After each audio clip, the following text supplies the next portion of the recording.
শক্তিটা ভালো থাকে। সাহারিতে অবশ্যই খেজুর খাবেন। ইলিশ মাছ, গরুর গোস্ত, মাছ, মুরগি যা খান সাথে খেজুর খাবেন। কেন? قال رسول الله صلى الله عليه وسلم نعم سحور المؤمن التام। নবীজি বলেন, সাহরিতে খেজুর খাওয়া এটা মুমিনের জন্য কতই না উত্তম খাদ্য। খেজুর খাওয়া সাহরিতে। 189 নম্বর আয়াতে কারিমা আপনাদের সামনে তেলাওয়াত করলাম। এই আয়াতে আল্লাহ তাআলা বলেন, ইয়াসআলুনাকা আনিল আহিল্লাহ। তারা আপনাকে নতুন চাঁদ সম্পর্কে জিজ্ঞাসা করে। নতুন চাঁদ। কুল হিয়া মাওয়াকিতু লিন-নাসি ওয়াল হজ। আপনি বলেন, নতুন চাঁদ মানুষের বিভিন্ন আমলের হিসাব রাখার জন্য, বিশেষ করে হজের সময় নির্ধারণ করার জন্য হলো নতুন চাঁদ। তারা আপনাকে চাঁদ সম্পর্কে জিজ্ঞাসা করে। আপনি বলেন, চাঁদ হলো মানুষের বিভিন্ন কাজের সময় নির্ধারণ করার জন্য, বিশেষ করে হজের সময় নির্ধারণ করার জন্য চাঁদ। এটা শাবান মাস। শাবান মাসের হিসাবগুলা গনে গনে গণনা করা। নবীজি শাবান মাসের হিসাব গুরুত্ব সহকারে রাখতেন। আবু দাউদের হাদিস, 2325 নম্বর হাদিস। আয়েশা সিদ্দিকা রাদিয়াল্লাহু তাআলা আনহার বর্ণনা, তিনি বলেন, কানা রাসূলুল্লাহ সাল্লাল্লাহু আলাইহি ওয়াসাল্লাম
নিশ্চয়ই যারা কোরআন তেলাওয়াত করবে, ওয়া আকামুস সালাহ, নামাজ কায়েম করবে, ওয়া আনফাকু মিম্মা রাযাকনাহুম সিররাও ওয়া আলানিয়া, যারা গোপনে প্রকাশ্যে আল্লাহর রাস্তায় দান করবে, ইয়ারজুনা তিজারাতাল লান তাবুর, তারা এমন ব্যবসার কামনা করে যে ব্যবসায় কোনো লস নাই, লাভ আর লাভ, যে ব্যবসা কখনো ধ্বংস হবে না।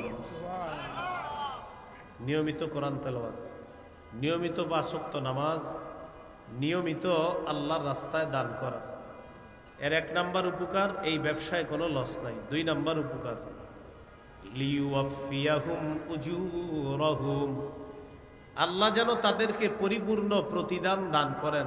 আল্লাহ এই ৩ গুণ সম্পন্ন মানুষকে পরিপূর্ণ প্রতিদান দিবেন। ৩ নাম্বার, ওয়ায়াজিদাহুম মিন ফাদলি, আল্লাহ তাদেরকে আপন অনুগ্রহ, ইয়াজিদাহুম, তাদেরকে বৃদ্ধি করে দিবেন, ভরপুর দান করবেন, প্রতিনিয়ত তাদেরকে অনুগ্রহ বাড়াইতেই থাকবেন আল্লাহ। তাহলে নিয়মিত কয়ামত, কোরআন তেলাওয়াত, ৫ ওয়াক্ত নামাজ, আর সাধ্য অনুযায়ী দান সদকা করা, আল্লাহ তৌফিক দান করেন।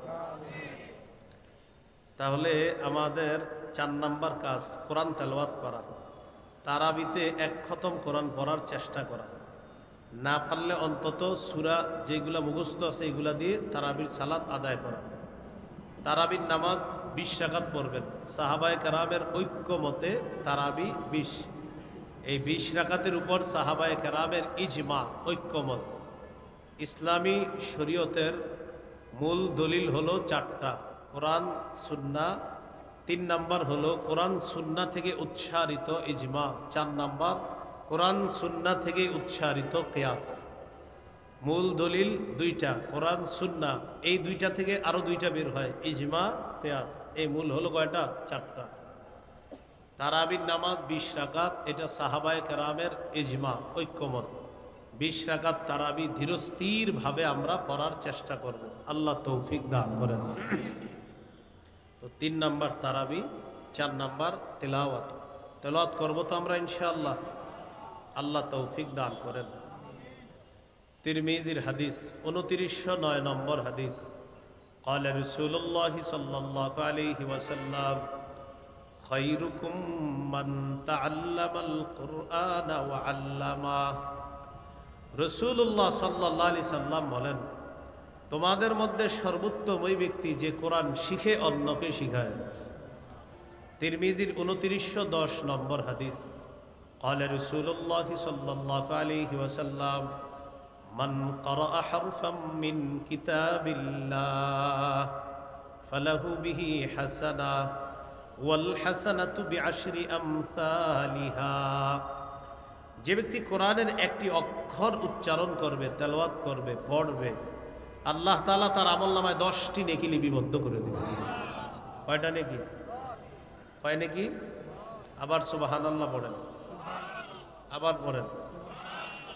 এই হাদিসটা যতবার শুনছেন জীবনে ততবার কি পড়ছেন? সুবহানাল্লাহ পড়ছেন। কিন্তু এই সুবহানাল্লাহ পড়ার পর কোরআন পড়া ধরছেন কয়জন?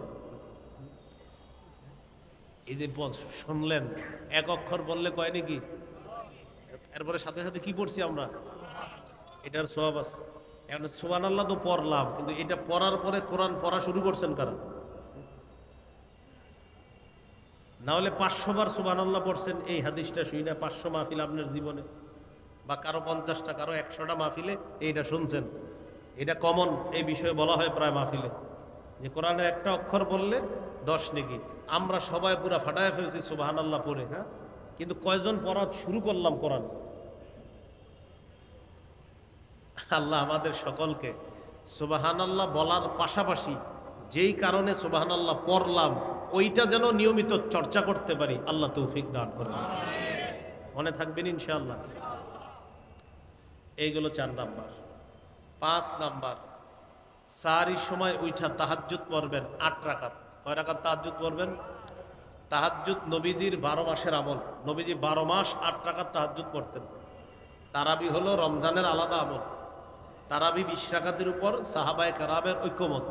এটা প্রথম রাতে পড়বেন, সাহারির সময় যেহেতু আল্লাহ আপনাকে উঠিয়ে দিবেন, এই জন্য সাহারির সময় 8 রাকাত তাহাজ্জুদ পড়বেন। দেখেন এই কথাটা বুখারীর বর্ণনা যে নবী 12 মাস 8 রাকাত তাহাজ্জুদ পড়তেন। অতএব আল্লাহ যেহেতু আপনাকে সাহারির সময় উঠাবেন, আপনি 8 রাকাত তাহাজ্জুদ পড়েন। না পারলে 6 রাকাত, না পারলে 4 রাকাত, না পারলে 2 রাকাত। 2 রাকাত যেন আপনার না ছুটে, 2 রাকাত যেন না ছুটে। মনে থাকবে তো ইনশাআল্লাহ? তিরমিজির হাদিস 2616 নম্বর হাদিস। এই হাদিসের মধ্যে আছে কল্যাণের অনেকগুলা দরজা, এর মধ্যে উল্লেখযোগ্য কল্যাণের দরজা 3টা। কল্যাণের উল্লেখযোগ্য দরজা কয়টা? 3টা। 1 নাম্বার আস-সাওমু জুন্নাহ, 1 নাম্বার কল্যাণের দরজা হলো রোজা রাখা। 2 নাম্বার ওয়াস-সাদাকাতু তুতফিউল খাতিআ কামা ইউতফিউল মাউন নার, সদকা গুনাহকে এমনভাবে মিটিয়ে দেয় যেমন পানি আগুনকে নিভিয়ে দেয়। সদকা গুনাহকে এমনভাবে মিটিয়ে দেয় যেমন পানি আগুনকে নিভিয়ে দেয়। তাহলে এটা হলো 2 নম্বর কল্যাণের দরজা। কল্যাণের 3 নম্বর দরজা ও সলাতুর রজুলি মিন জাওফিল লাইল, রাতের বেলা তাহাজ্জুদ পড়া। আল্লাহ আমাদের সকলকে কল্যাণের এই 3টা দরজা অবলম্বন করার তৌফিক দান করেন। বলেন তো কল্যাণের উল্লেখযোগ্য অন্যতম দরজা কয়টা? 1 রোজা, 2 নাম্বার সদকা, 3 নাম্বার তাহাজ্জুদ। 1 নাম্বার রোজা, 2 নাম্বার সদকা, 3 নাম্বার তাহাজ্জুদ। মনে থাকবেন ইনশাআল্লাহ? তাহলে রমজানের 5 নাম্বার কাজ, সাহারির সময় উঠে 8 রাকাত তাহাজ্জুদ নামাজ পড়ব। 8 রাকাত না পারলে 6 রাকাত, 6 রাকাত না পারলে 4 রাকাত, 4 রাকাত না পারলে অন্তত 2 রাকাত। 2 রাকাত যেন ছুটে না যায়। আল্লাহ তৌফিক দান করেন। এইগুলো 5 নাম্বার আমল। 6 নাম্বার করণীয়, সাহরি খাবেন। কেউ নিজের পালোয়ানগিরি সাজাইতে চায় না যে আপনি আগামীকাল বলবেন আমি না খায়া রোজা রাখছি। এরকম দরকার নেই, আপনি খাইয়েই রোজা রাখেন। আমাদের নবী সাহরি খেয়ে রোজা রাখতেন, অতএব আপনিও খায়া রাখেন। সহিহ বুখারীর বর্ণনা 1921 নম্বর হাদিস। এই হাদিসের বর্ণনাকারী যায়েদ ইবনে সাবিত রাদিয়াল্লাহু তাআলা তিনি বলেন, তাসাহহারনা মা রাসূলিল্লাহি সাল্লাল্লাহু আলাইহি ওয়াসাল্লাম, আমরা রাসূলুল্লাহ সাল্লাল্লাহু আলাইহি সাল্লামের সাথে সাহরি খেয়েছি। আমরা রাসূলুল্লাহ সাল্লাল্লাহু আলাইহি সাল্লামের সাথে সাহরি খেয়েছি। সহিহ বুখারীর 1923 নম্বর হাদিস, 1923। এই হাদিসের মধ্যে আছে قال رسول الله صلى الله عليه وسلم تسحروا فإن في السحور بركة। নবীজি বলেন তোমরা সাহরি খাও, সাহরির মধ্যে বরকত আছে। অন্য বর্ণনায় নবীজি বলেন হালুম্মু ইলাল গাদাইল মুবারাক, আসো তোমরা বরকতপূর্ণ খাদ্যের দিকে আসো। সাহরিকে নবী বরকতপূর্ণ খাদ্য বললেন। নবীজি বললেন আসো তোমরা বরকতপূর্ণ খাদ্য, এটাতে অংশগ্রহণ করার জন্য তোমরা আসো। এই জন্য আমরা সাহারি খাবো। সাহারি একটু বিলম্বে খাওয়া, আর ইফতার প্রথম সময়ে খাওয়া, তাড়াতাড়ি। আজ্জিলুল ইফতার ওয়া আখিরুস সাহুরা, তোমরা ইফতার একটু তাড়াতাড়ি করবা আর সাহারি একটু দেরি করে করবা, যেন শারীরিক শক্তি।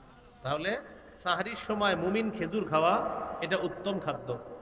এমনিও প্রতিদিন সকালবেলা 7টা খেজুর খাওয়ার চেষ্টা করবেন। এমনি নর্মালি প্রতিদিন 7টা খেজুর খাবেন সকালে, যদি পারেন আজওয়া খেজুর 7টা খাবেন সকালে। লা ইয়াদুররুহু সুম্মুন, আজওয়া খেজুর যদি 7টা খান, বিষও যদি আপনার পেটে কেউ দেয়, বিষও আপনার ক্ষতি করবে না। আবার আপনি খায়েন না বিষ, মানে এটা একটা গুরুত্ব বুঝাইলো হাদিসের মধ্যে। আপনি খেজুর 7টা খায়া আবার বিষ খায়েন না। তো বলছিলাম নিয়মিত খেজুর খাবেন। খেজুর, মধু, কালিজিরা এগুলা ঘরে রাখবেন সব সময়। খেজুর, মধু, কালিজিরা এগুলো ঐতিহ্য। বাচ্চাকে যতটুকু পারেন নিয়মিত একটু একটু খেজুর খাওয়াবেন সন্তানদেরকে। মেধা বাড়বে, মেধা ভালো থাকবে। আল্লাহ আমাদেরকে কথাগুলা মনে রাখার তৌফিক দান করেন। গর্ভবতী স্ত্রীকে খেজুর খাইতে দিবেন। দেখেন ঈসা আলাইহিস সালাতু ওয়াস সালামের আম্মা মারিয়াম তিনি যখন গর্ভবতী হলেন, আল্লাহ তাআলা তাকে এক গাছের নিচে বসায়া দিলেন। বললেন তুমি এখান থেকে পানি পান করবা আর গাছের খেজুর খাইবা। বলেন তো আল্লাহ কোন খাদ্যটা নির্বাচন করেছেন? খেজুর। তাহলে খেজুর কত খাদ্য ছিল, কিন্তু আল্লাহ কোন খাদ্য নির্বাচন করছে? খেজুর।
কালামি ইলাল্লাহি আরবাউন।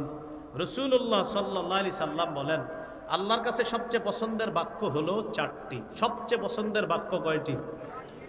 সুবহানাল্লাহ, আলহামদুলিল্লাহ, লা ইলাহা ইল্লাল্লাহ, আল্লাহু আকবার। তাহলে সবাই সুবহানাল্লাহ, আলহামদুলিল্লাহ, লা ইলাহা ইল্লাল্লাহ, আল্লাহু আকবার। এবার আমার সাথে বলেন, বিশুদ্ধভাবে, বিশুদ্ধ উচ্চারণে, ধীরস্থিরভাবে এই চারটি জিকির আমরা করব ইনশাআল্লাহ। অশুদ্ধ, অশুদ্ধভাবে, অশুদ্ধ উচ্চারণে, তাড়াতাড়ি। তাহলে বিশুদ্ধভাবে, বিশুদ্ধ উচ্চারণে আর ধীরস্থিরভাবে, তাড়াহুড়া করা। আপনি সুবহানাল্লাহ 10 বার পরে আস্তে আস্তে সুবহানাল্লাহ, সুবহানাল্লাহ, সুবহানাল্লাহ। রমজানের রাতে একা একা এইভাবে আস্তে আস্তে পড়েন, দেখবেন কি মজা লাগে, আল্লাহ মজা দিয়ে দিবেন ইনশাআল্লাহ। তাহলে 12 নাম্বার জিকির করা, করবো তো ইনশাআল্লাহ। 13 নাম্বার ইফতার করা। এ তো সারাদিন কাটাইলেন, রোজা শেষ করবেন, এখন 13 নাম্বার ইফতার করা। 14 নাম্বার ইফতার করানো। 13 নাম্বার ইফতার করা, 14 নাম্বার ইফতার করানো। আপনার প্রতিবেশী যদি ধনীও হয়, তার জন্য মাঝে মাঝে ইফতার পাঠাবেন। গরিবদেরকে তো পাঠাবেনি, ধনী প্রতিবেশীকেও পাঠাবেন, রোজাদারকে ইফতার করানোর সওয়াব কামাই করার জন্য পাঠাবেন। তাহলে 13 ইফতার করা, 14 ইফতার করানো। 15 নাম্বার ইফতারের সময় দোয়া করা। তিরমিজির 3598 নম্বর হাদিসের বর্ণনা। قال رسول الله صلى الله عليه وسلم ثلاثة لا ترد دعوتهم। 3 ব্যক্তির দোয়া ফেরত দেওয়া হয় না। 1 নাম্বার الصائم حتى يفطر। রোজাদার যখন ইফতারের সময় দোয়া করে, তার দোয়া ফেরত দেওয়া হয় না। 2 নাম্বার ওয়াল ইমামুল আদিল। ন্যায়পরায়ণ পুরুষ শাসকের দোয়া ফেরত দেওয়া হয় না। ন্যায়পরায়ণ পুরুষ শাসকের দোয়া ফেরত দেওয়া হয় না। 3 নাম্বার ওয়াদাওয়াতুল মাজলুম। মাজলুমের দোয়া ফেরত দেওয়া হয় না। 3 ব্যক্তির দোয়া ফেরত দেওয়া হয় না। রোজাদারের দোয়া 2 নাম্বার, ওই ব্যক্তির দোয়া যে ন্যায়পরায়ণ পুরুষ শাসকের দোয়া 3 নাম্বার, মাজলুমের দোয়া ফেরত দেওয়া হয় না। তাহলে আমরা সবাই সবার জন্য দোয়া করবো তো ইনশাআল্লাহ।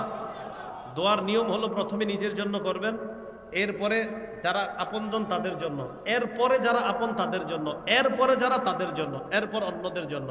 আর মনে রাখবেন, অনুপস্থিত যারা তাদের জন্য যতবার দোয়া করবেন, ফেরেশতা আপনার জন্য ততবার দোয়া করবেন।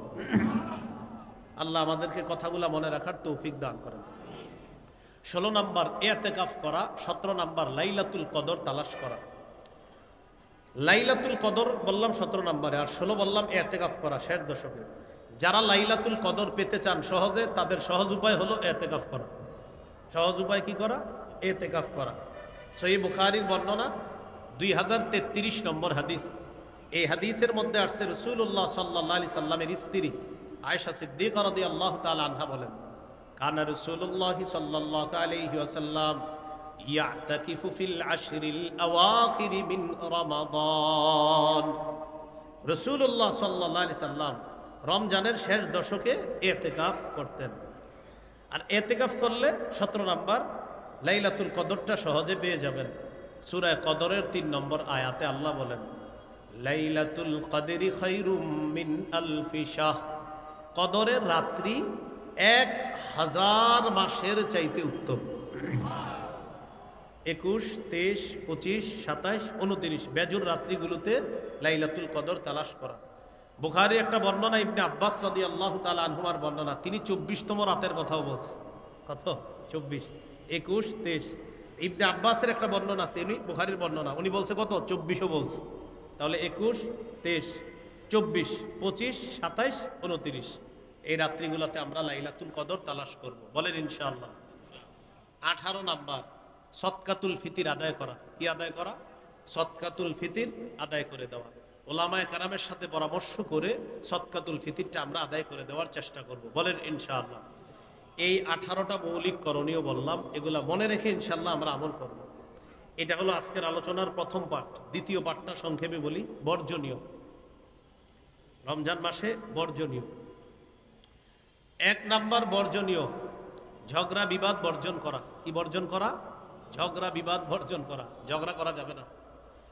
সহিহ বুখারীর বর্ণনা 1904 নম্বর হাদিস, 1904। এই হাদিসে আসছে ইদা কানা ইয়াউমু সৌমি আহাদিকুম, ইদা কানা ইয়াউমু সৌমি আহাদিকুম, তোমাদের কারো রোজার দিনের বেলা যদি কেউ রোজা রাখো আর দিনের বেলা সে কি করবা না, ফালা ইয়ারফুত ওয়ালা ইয়াসখাব, অশ্লীল কথা কর্ম কাজ মন্দ কিচ্ছু করবা না, বলবা না। ফাইন সাব্বাহু আহাদুন, কেউ যদি তাকে গালি দেয়, আও কতালাহু, তার সাথে লড়াই করে, রোজাদারের সাথে যদি কেউ ঝগড়া করতে আসে, ফাল্যাকুল, সেজন্য বলে ইন্নী সাইম, আমি রোজাদার। বুখারীর অন্য বর্ণনা আসছে সেজন্য 2 বার বলে ইন্নী সাইম, ইন্নী সাইম। তাহলে আমাদের সাথে রোজা রাখা অবস্থায় কেউ যদি ঝগড়া করতে আসে, আমরা 2 বার বলবো আমি রোজাদার, আমি রোজাদার। মনে থাকবেন ইনশাআল্লাহ। তাহলে ঝগড়া পরিহার করা, এটা 1 নাম্বার বর্জনীয়। 2 নাম্বার বর্জনীয় রমজানে অনর্থক কথাবার্তা বলা যাবে না। সহিহ বুখারীর 2477 নম্বর হাদিস, রাসূলুল্লাহ সাল্লাল্লাহু আলাইহি সাল্লাম বলেন, ইন্নাল্লাহা কারিহা লাকুম সালাসা, আল্লাহ তোমাদের জন্য 3টি বিষয় অপছন্দ করেছেন। বলেন তো আল্লাহ আমাদের জন্য কয়টি বিষয় অপছন্দ করেছেন? 1 নম্বর কিলা ওয়া কল, অনর্থক কথা। 2 নাম্বার ওয়া ইদাআতাল মাল, সম্পদ নষ্ট করা। 3 নাম্বার ওয়াকাসরাতাস সুআল, অনর্থক প্রশ্ন করা, খালি প্রশ্ন করে আজাইরা, বেশি প্রশ্ন, এগুলো আল্লাহ অপছন্দ করেছেন। তাহলে 1 নাম্বার অনর্থক কথা বলা যাবে না।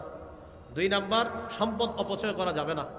3 নাম্বার বেশি বেশি অনর্থক প্রশ্ন করা যাবে না। তো যাই হোক, হাদিস 1 নাম্বার জানলাম আপনার ঝগড়া পরিহার করা, 2 নাম্বার অনর্থক কাজ কর্ম কথা পরিহার করা, 3 নাম্বার মিথ্যা পরিহার করা। ভাই কি পরিহার করা? সহিহ বুখারী 1903 নম্বর হাদিস, 1903। এই হাদিসটি মন দিয়ে শুনেন। নবীজি বলেন, মানলাম ইয়াদা কাউলা জুর, যে ব্যক্তি মিথ্যা কথা ছাড়তে পারলো না, ওয়াল আমালা বিহি, যে ব্যক্তি মিথ্যা কথা ছাড়তে পারলো না, মিথ্যার উপর কাজ করা ছাড়তে পারলো না, ফালাইসা লিল্লাহি হাজাতুন ফি আইয়াদা তাআমা ওয়া শারাবা, সে খাবার না খাওয়াটা, পানি না খেয়ে রোজা রাখাটা, এতে আল্লাহ তাআলার কাছে তার কোনো গুরুত্ব নাই। সে যে সারাদিন না খেয়ে রোজা রাখতেছে, সে না খেয়ে রোজা রাখতেছে, তার এই না খাওয়াটা আল্লাহর কাছে তেমন গুরুত্ব নাই, কারণ সে মিথ্যা ছাড়তে পারে না। এই জন্য ভাই মিথ্যা কথা ছেড়ে দেওয়া। আপনি মিথ্যা ছাড়তে পারেন নাই আর রোজা রাখলেন, তো বলতেছে নবীজি তুমি খাইলা না, পান করলা না, তোমার এই না খাওয়া না আর না পান করা এটা কোনো গুরুত্ব রাখে না আল্লাহর কাছে, কারণ তুমি মিথ্যা কথা ছাড়তে পারো নাই। বলেন আমার সাথে, মিথ্যা কথা সমস্ত পাপের মা। বলেন তো সবাই, সমস্ত পাপের আম্মার নাম কি? মিথ্যা কথা। তাহলে 3 নাম্বার মিথ্যা পরিহার করা। 4 নাম্বার গীবত পরিহার করা। কি পরিহার করা? গীবত। আমাদের বিভিন্ন পার্সোনাল মজলিসগুলা ঘি ভাত দিয়ে শুরু হয়, হইতে হইতে এটা গীবতে চলে যায়। শুরু হয় ঘি ভাত দিয়ে, ঘি আর ভাত তো ভালো জিনিস, আস্তে আস্তে এটা চলে যায় গীবতের দিকে। শুরু হয় ঘি ভাত দিয়ে, শেষ হয় গীবতের দিক দিয়ে। এই জন্য অনেকে আমার উপর মাঝে মাঝে কষ্ট পায়, বিভিন্ন জায়গায় বসি না দেখা। আমি আমার নিজের আত্মরক্ষা করার জন্য আমি অনেক জায়গায় বসি না, আমার দ্বারাই মনে হয় গীবত শুরু হয়ে যাবে, কারণ শুরু হবে ঘি ভাত দিয়ে, শেষ হবে গীবত দিয়ে। এই জন্য আল্লাহর রাস্তায় আমি কোথাও বসি না, বসার জন্য কোথাও কেউ রিকোয়েস্ট করেন না, আমি খুশি হই। তো বলছিলাম 4 নাম্বার গীবত পরিহার করা। গীবত কি করা? পরিহার করা। এই যে 4টা কথা বললাম, ঝগড়া কি দিয়ে হয়? বলেন, ঝগড়া কি দিয়ে হয়? আচ্ছা, অনর্থক কথা কি দিয়ে হয়? মিথ্যা কথা কি দিয়ে হয়? গীবত কি দিয়ে হয়?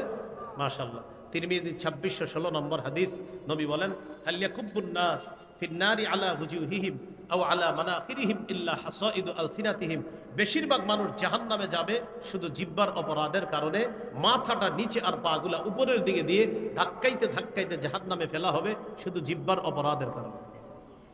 তিরমিজির 2410 নম্বর হাদিসের বর্ণনা, নবীজির সাহাবী সুফিয়ান রাদিয়াল্লাহু তাআলা নবীকে প্রশ্ন করলেন, মা আখওয়াফু মা তাখাফু আলাইয়া, হুজুর আমার ব্যাপারে সবচেয়ে বিপজ্জনক বিষয় কোনটা মনে করেন? নবীজি নিজের জিহ্বা মুবারক ধরে বললেন, হাযা, এটা এটা। এবার আপনারা দেখাবেন সবাই, বলেন তো আমাদের বিপজ্জনক অঙ্গ কোনটা? জিহ্বা। এবার আমার সাথে বলেন, ঝগড়া হয় কি দিয়ে? মিথ্যা হয় কি দিয়ে? অনর্থক কথা হয় কি দিয়ে? গীবত হয় কি দিয়ে? মানুষ বেশিরভাগ জাহান্নামে যায় কোন অঙ্গের কারণে? তাহলে জিহ্বা আজকে থেকে নিয়ন্ত্রণ করা। তাহলে বলেন এই রমজানে বলেন খানা থেকে জিহ্বাকে বিরত রাখার পাশাপাশি কথা থেকেও বিরত রাখবো। অর্থাৎ অনর্থক কথা, মিথ্যা কথা, গীবত, এগুলা থেকেও কি রাখবো? বিরত থাকবো ইনশাআল্লাহ। হ্যাঁ, আল্লাহ তৌফিক দান করেন। 5 নম্বর বর্জনীয়, লৌকিকতা বর্জন করা। আমি সব করব একমাত্র কার জন্য? আল্লাহর জন্য। আল্লাহ রোজার পুরস্কার দিবে, নিজে আল্লাহ দিবে না। আল্লাহ বলেছেন ইল্লা সিয়াম ফাইন্নাহু লি ওয়া আনা আজজি বিহি। রোজা ছাড়া অন্যান্যগুলার সওয়াব লেখা হয়ে যায়, রোজার প্রতিদানটা আমি দিই, কারণ রোজা বান্দা আমার জন্য রাখে। 6 নাম্বার, অপচয় করব না। আমরা কি করব না ভাই? অপচয় করা থেকে আমরা বেঁচে থাকব। এই 6টা হলো বর্জনীয়। 18টা করণীয় বললাম, এটা কিন্তু মৌলিক কথা। আপনাদের মসজিদের খতিব সাহেবরা আরো বলবেন। তাহলে মৌলিক 18টা করণীয়, 6টা বর্জনীয় বললাম। 18 আর 6 24টা। আজকে এই পর্যন্তই। আল্লাহ আমাদের সকলকে যে কথাগুলো শুনলাম বললাম আমরা সবাই যেন আমল করতে পারি, আল্লাহ তৌফিক দান করেন। পাশাপাশি আমি এখন ওঠার পর সবাই যেন আমার সাথে